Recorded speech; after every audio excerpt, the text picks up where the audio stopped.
how to set up the economic calendar. Now, in the previous video, I had ended by asking a question: do I need to be glued to the economic calendar and just watch all of these news events and take note of exactly what's happening with every single news event that comes out? And I had told you that the answer was no, you do not need to. So what I'm going to do now in this lesson is tell you all of the news events you need to be aware of. But not only that, I'm actually going to go further. I'm going to give you my little secret cheat sheet, or my secret cheat setup on how I just look at the market, and or I should say how I just look at the economic calendar and analyze all of this information very, very quickly. So I'm going to show you that in this lesson. So the first thing that we need to do is ask ourselves, what news related information do we need to pay attention to? And so I've broken it down into 4 categories. The first one is employment related news. That's non-farm payroll, employment change, unemployment rates, and interest rates. That's the first category.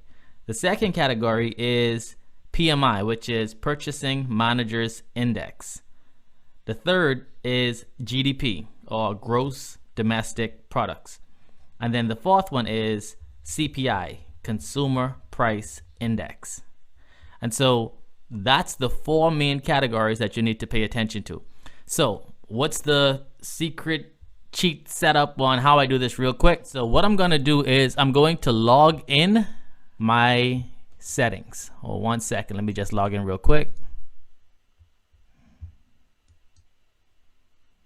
Okay, great. So here we are. I'm logged in, and I want you now to go to advanced filters.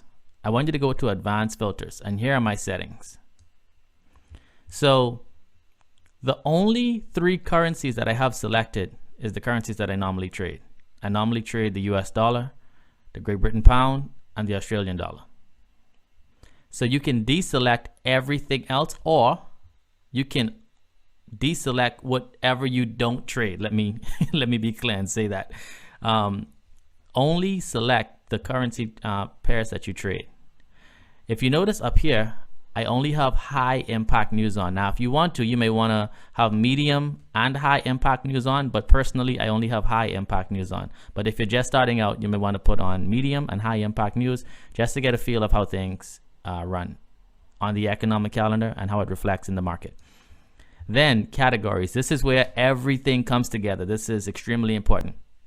So based on all of the information that I gave you previously about what to look out for, under categories, I only have selected 8 options.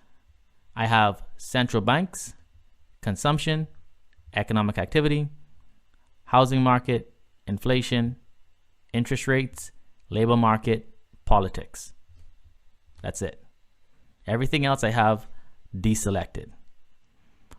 Once you have yours set up, you want to save your settings, and then you want to press apply. Now notice I have just high impact news. And so on Wednesday, January 20th, I can see we have CPI here, Consumer Price Index news. That's high impact. That should maybe have some impact on the market, being that it's high impact news and it falls under the categories that we mentioned earlier. The presidential inauguration speech, you notice over here it says speech. So the presidential inauguration speech will have an impact, a high impact on the US dollar. Then you have employment change as well too. That also will have a high impact on the Australian dollar based on this news event. But let me just take the time to show you something really interesting when it comes to employment numbers. So let me see if I can find one. Let's go to, let me go to the previous month. Let me go to December 2020. So I want you to notice in December 2020, let me just search the word employment. Okay, employment. Okay, great. So right here we have employment change. Okay, the US ADP employment change. Now when you click here, I want you to notice this. It says the employment change released by the Automatic Data Processing Inc. is a measure of the change in the number of employed people in the US. Generally speaking, a rise in this indicator has positive implications for consumer spending, stimulating economic growth. So a high reading is traditionally seen as positive or bullish for the US dollar, while a low reading is seen as negative or bearish. So you notice that this right here is the employment change.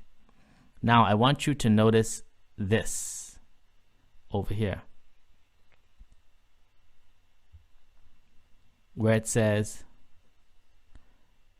the unemployment rate.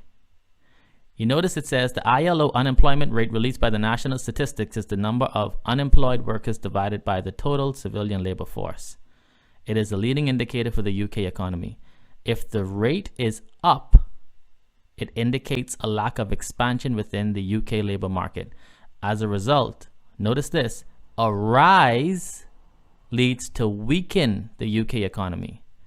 Generally, a decrease of the figure is positive or bullish for the Great Britain pound, while an increase is negative. So this one is a little bit tricky, okay guys? So you want to pay attention to that. If the numbers go down with the unemployment rate, the decrease, the figure is positive or bullish. Now I want you to notice over here, you have 4.8% was the previous number. But did you notice over here, it came out as 4.9%. And we're like, wait a minute now, hold on. I thought you said if the numbers go down, it's supposed to be better. If the numbers go up, it's supposed to be worse. The actual number is actually being reflected from what the consensus is, or the forecast. Okay, so if the forecast is 5.1%, this is what the experts thought it was going to be. If the number comes out better than the forecast, you're going to notice that this is green. But be careful though. Be careful, because you notice the previous numbers was 4.8%. And then 4.9% was the actual number. So it was actually worse than the previous, but it was better than the consensus, or better than the forecast. So you just want to pay special attention to that when it comes to the unemployment rate. All right. So there you have it. That's the system, how I set up my economic calendar, so that I'm able to look at news events really quickly and make a decision on which direction I'm leaning more towards when it comes to trading, based on fundamentals. And then I use the technical analysis a bit later on, so that I could find out, okay, here's where I should enter the market. And so what we're going to do in the next lesson is we're going to look at market sessions. What market sessions are there? What's the opening times, the closing times, what currency pairs are affected by those sessions, and how we can capitalize off of that information. And so that's what we're going to look into in our next lesson. And so I'll see you there.